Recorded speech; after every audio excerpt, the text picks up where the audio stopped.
दोस्तों सुनिए, आज हम बात करेंगे कर्नल गद्दाफी की।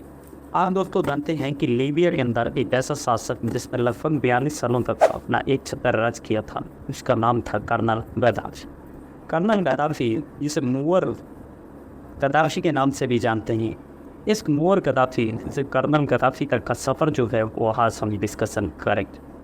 दोस्तों कहा जाता है कि कर्नल गद्दाफी जो था वो अपने आप को राजाओं का राजा और क्रांति का पथ प्रदर्शक मानता था। एक ऐसा समय 1969 में गद्दाफी जो था उसने लीबिया के शासक इब्न जो था उसका तख्ता पलट किया और तख्ता पलट करने के बाद गद्दाफी जो था उसने सत्ता हासिल की। यहाँ तक कहा जाता है कि गद्दाफी जो था उसकी उस समय उम्र जो थी वो मात्र आपकी 27 साल। उस समय लीबिया जो था उसके अंदर कर्नल गद्दाफी को कोई नहीं जानता था। जिस समय तख्ता पलट हुआ था उस समय केवल और केवल गद्दाफी के आसपास रहने वाले कुछ लोग ही गद्दाफी को जानते थे। लीबिया की जनता जो है वो गद्दाफी को नहीं जानते थे। कर्नल गद्दाफी जो था वो तेल कूटनीति के हिसाब से उन्होंने सत्ता हासिल की थी।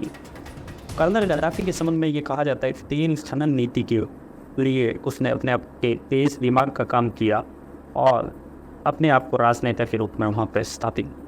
1917 के दशक में अरब देशों में आपका पेट्रोल आया, यानी तेल की बेहतर कीमतों की शुरुआत होती।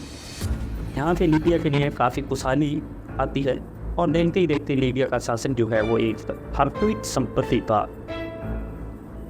मालिक बन जाता है। कहा यह जाता है कि इस समय उनके पास पैसा, उनके पास शोहरत, उनके पास शक्ति और सत्ता सब कुछ। जब ये सब कुछ आपके पास होता है या किसी इंसान के पास होता है तो धीरे धीरे उसमें बुराइयाँ आना संभावित है। ऐसा ही कुछ कर्नल गद्दाफी के साथ ताकत के नशे में कर्नल गद्दाफी से वो धीरे धीरे आतंकवादियों के संपर्क में आ गया और उसने आतंकवादी गतिविधियाँ स्थापित कर। गद्दाफी के बारे में यहाँ तक कहा जाता है कि उसके पास हरफूत धन दौलत थी। उसके बारे में ये कहा जाता है कि उसके पास 20 लाख अरब डॉलर की संपत्ति थी जो दुनिया के अलग अलग देशों के बैंकों में जमा थी। कर्नल गद्दाफी की दूसरी पत्नी के संबंध में ये कहा जाता है कि उनके पास लगभग आधी 20 टन सोना था। कर्नल गद्दाफी जो था उसके पास बहुत सारी अपनी खुद की बनाई हुई सेना थी, राजमहल थे और बहुत अधिक मात्रा में उसके पास धन दौलत थी। कर्नल गद्दाफी के संबंध में दोस्तों कहा जाता है कि धीरे धीरे उसने आतंकवादी गतिविधियों की प्रारंभ किया और 1972 में उन्होंने जर्मनी के ओलंपिक पर हमला करवाया और इसके बाद 1984 में उसने आपका लंदन में पुलिस कमिश्नर पर हमला करवाया। इसी क्रम में उन्होंने 1986 में बर्लिन में बमबारी की। इसी क्रम में देखें तो 1988 में उन्होंने कनाडा में विमान विस्फोट करवाया और ये बहुत भयंकर विमान विस्फोट था जिसमें कहा जाता है कि 243 से लेकर 270 लोगों तक की मृत्यु इसमें हुई थी।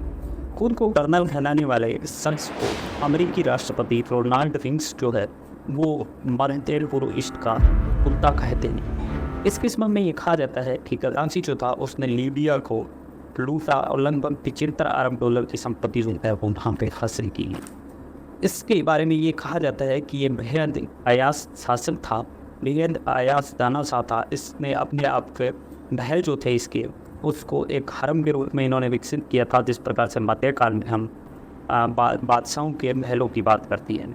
तो इसके आसपास हमेशा 30 से 40 लड़कियां, कुंवारी लड़कियां होती थी, वो रहती थी जो इसकी हर तरह की डिमांड जो है वो पूरी करती। धीरे धीरे कर्नल गद्दाफी की अयासी और कर्नल गद्दाफी के अत्याचार से लोग परेशान हुए और धीरे धीरे वहाँ पे लीबिया में क्रांति। मात्र 9 वर्ष की इस क्रांति काल में ही लीबिया जो है वो कर्नल गद्दाफी से मुक्त हो जाता है। कहा जाता है कि 2011 के अंदर क्रांति की शुरुआत होती है, जब पहली बार आपकी संयुक्त राष्ट्र संघ जो है वो गद्दाफी परिवार पे वहाँ पर प्रतिबंध लगाता है। गद्दाफी जो है उसके विद्रोहियों ने 5 मार्च को नेशनल ट्रांजिशनल काउंसिल जो है उसको लीबिया का प्रतिनिधि घोषित कर। 19 मार्च 2011 आते आते गद्दाफी को अपना अंत जो है वो स्पष्ट तौर पर दिखाई देने लग गया। 19 मार्च को लीबिया पर नाटो ने हमला किया था। इसी प्रकार से 27 जून 2011 को नाटो ने हमला किया जिसमें गद्दाफी के पुत्र और उसके 3 पोते जो है वो मारे गए। 21 अगस्त 2011 को गद्दाफी ने विद्रोही जो थे गद्दाफी के वो लीबिया के राजधानी त्रिपोली में घुस गए थे और 23 अगस्त 2011 को उन्होंने राजमहल पर कब्जा कर लिया। उसको अंतिम समय में गद्दाफी जो है वो लोगों से भीख मांगता हुआ दिखाई देता है और कहता है कि मुझे माफ़ कर दो, लेकिन जनता ने माफ़ नहीं किया और इस प्रकार से बेहद खतरनाक तानाशाह का अंत जो है वो वहाँ पे हो जाता है।